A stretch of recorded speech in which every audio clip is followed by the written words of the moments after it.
Boa noite, bem-vindos a mais um estudo do nosso livro Desejar das Nações. Quero dar um abraço a todos que estão assistindo. Hoje estamos já no capítulo 35, mas antes que entremos no estudo, vou convidar vocês para fazer uma oração. Bom Pai que estás no céu, Senhor, obrigado por mais uma vez podermos estar aqui para estudar a Tua Palavra. Te peço que nos possas ajudar a extrair lições para a nossa vida, daquilo que nos deixaste na Tua passada por essa terra. Acompanha-nos com Teu Espírito, Senhor, te pedimos em nome de Jesus. Amém. O capítulo 35 desse livro, a gente já estudou uma parte dele no começo dos nossos programas. Demos lá um saltinho, houve um sábado que a gente falou desse tema, então eu não vou falar da primeira parte, senão só da segunda parte. O capítulo baseia-se na história, vocês se devem recordar, na história que Jesus acalma a tempestade. A gente falou nessa reflexão há muito tempo que Jesus, depois de um dia cansado, encontrou então um refúgio lá naquela barca onde ele acabou dormindo. E depois dessa tempestade, depois desse milagre, no qual não vamos estudar os detalhes, mas vocês podem depois repassar no estudo do livro, no capítulo 35, vocês podem voltar a ler depois. Eles depois chegam na manhã seguinte à praia, e a praia eles chegam em outro lugar, na cidade de Genesaré. E nessa cidade, eles acabam de ter experimentado um grande milagre. E eles vão agora se encontrar com uma dificuldade bem grande. O capítulo nos conta aqui de uma forma bem interessante que os discípulos com Jesus saíram do barco, começaram a caminhar, e diz que de repente saiu da zona dos sepulcros dois homens que tinham um aspecto terrível. A descrição que nos faz deles é que, olha só, dois loucos vinham como se os quisessem despedaçar, pendiam-lhes pedaços de cadeias que eles tinham quebrado para sair da prisão, tinham carne dilacerada e sangrando nos lugares em que se haviam ferido com pedras agudas. Diz mais que eles chegaram a parecer mais feras que criaturas humanas. E o capítulo agora, para mim, isso foi uma curiosidade muito interessante. Ele descreve como os discípulos, ao verem esses dois homens correndo para eles saem correndo, fugindo com medo. E quando eles chegaram mais à frente, onde eles achavam que já estavam mais seguros, eles olharam e faltava uma pessoa, faltava Jesus. Todo mundo fugiu menos Jesus. E eles depois voltaram para trás e foram encontrá-lo no mesmo lugar que o tinham deixado. É interessante como aqui o capítulo nos descreve que o poder de Jesus que acalmou a tempestade continuou presente aqui. Olha só como descreve aqui.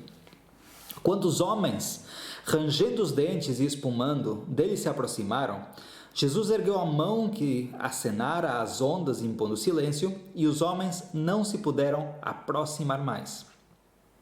Quedaram furiosos, mas impotentes diante dele.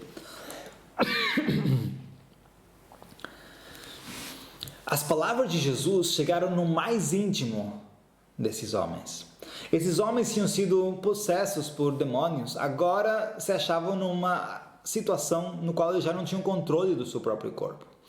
E nos comenta aqui o capítulo que as palavras de Jesus tocaram o mais íntimo deles. Jesus diz que os repreendeu e disse aos espíritos imundos que saíssem deles. E diz-nos que esses homens, lá no fundo, a parte consciente que eles ainda conservavam, eles entenderam que Jesus era alguém que os podia libertar. E o que eles fazem é ajoelhar-se diante dele. Mas a súplica que eles queriam transmitir a Jesus, que os ajudasse a libertá-los, acaba sendo, na verdade,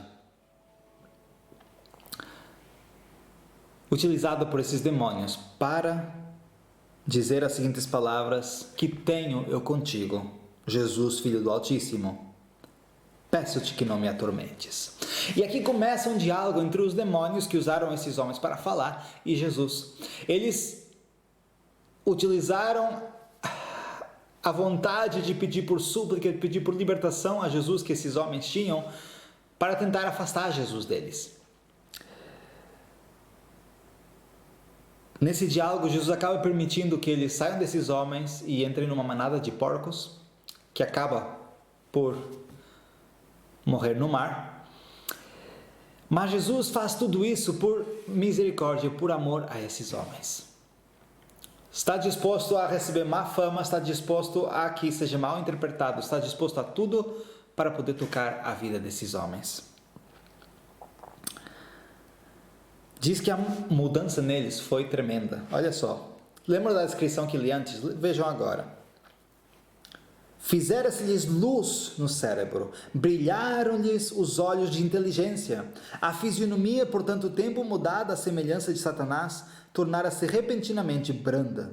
Tranquilas as ensanguentadas mãos, e louvaram alegremente a Deus por sua libertação.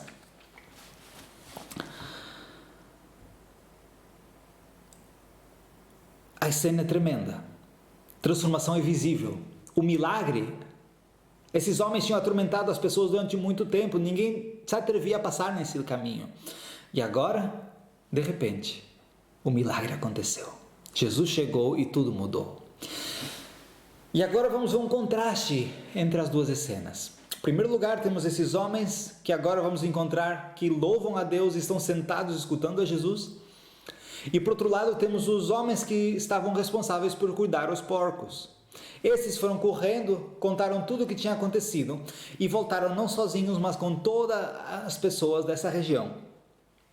E essas pessoas diz que a perda dos porcos afigurava-se-lhes de maior importância que a libertação desses cativos de Satanás.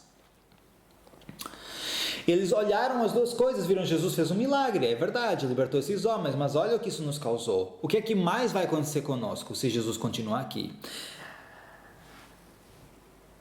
Olha esta frase. Eles achavam que novas calamidades seguir-se-iam se conservassem entre si a esse estranho. Eles ficaram com medo de Jesus e queriam que Jesus fosse embora. E agora, vou ler aqui uma frase para vocês verem o que os discípulos fizeram, como eles reagiram. Eles conversaram com essas pessoas. Ele diz que eles que tinham atravessado o lago com Jesus contaram tudo quanto sucedera na noite anterior. O seu perigo na tempestade e de como o vento e o mar se haviam aquietado. Suas palavras, porém, não produziram efeito. E as pessoas seguiram pedindo a Jesus que fora embora. Eles tinham diante de si o testemunho vivo do poder de Deus. Tinham visto o milagre. Mas o peso e o medo pelo risco de perder os seus bens terrestres os fizeram afastar a Jesus da sua vida. Isso nos faz pensar quanto às vezes a gente afasta Jesus de nós. Talvez não com essas palavras, mas talvez com os tesouros que a gente guarda, com as coisas que nós damos mais importância do que a ação de Jesus na nossa vida, as coisas que nós vamos valorando e quando parece que elas se vão perder se nós deixamos que Jesus entre na nossa vida, a gente prefere afastar a Jesus que afastar essas coisas. E foi o que aconteceu com essas pessoas. No entanto, o contraste é que os dois endemoniados que agora estavam libertos, em vez de ter medo, eles se sentiam seguros na presença de Jesus. E eles queriam continuar na presença de Jesus, mas Jesus tinha outros planos para eles. Jesus lhes disse que forem para a sua casa e contassem quão grandes coisas Jesus fizera na sua vida. Eles foram os primeiros missionários que foram na zona de Decápolis. Jesus mandou para a sua cidade, mas eles não se contentaram com isso. Eles começaram a contar tudo o que tinham visto de Jesus por toda a região de Decápolis, que era uma região mais grega. E todas as pessoas pagãs começaram a ouvir de Jesus, começaram a ouvir o que Jesus tinha feito na vida desses homens e começaram a ganhar bastante interesse.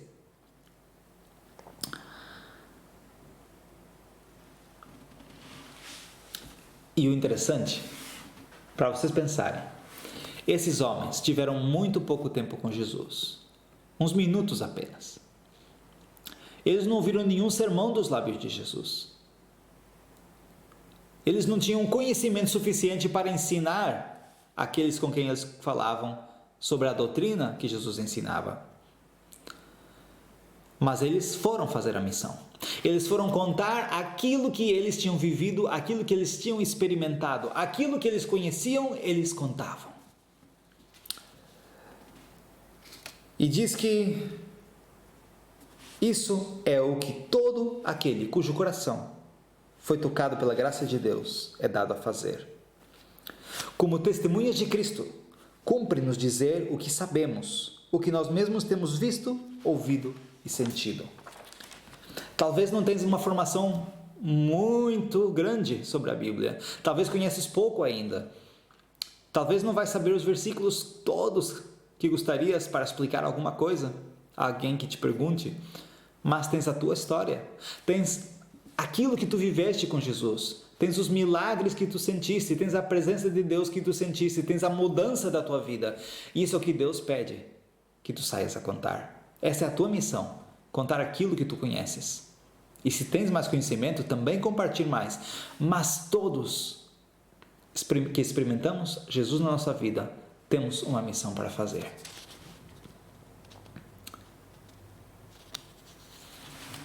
O interessante é o que resultou daí. Satanás queria que com esse incidente dos porcos, as pessoas afastassem a Jesus, que foi o que aconteceu em primeiro lugar, mas a reação se espalhou, a notícia se espalhou por todo lugar. Todo mundo escutou a história. Esses homens saíram pregando e contando o que Jesus tinha feito na vida deles. E quando Jesus foi visitar a cidade, a zona, a região de Decápolis, olha o que aconteceu. O povo aglomerou-se ao seu redor. E durante 3 dias, não somente os habitantes de uma cidade, mas milhares de toda a região circunvizinha escutaram a mensagem da salvação. Milhares.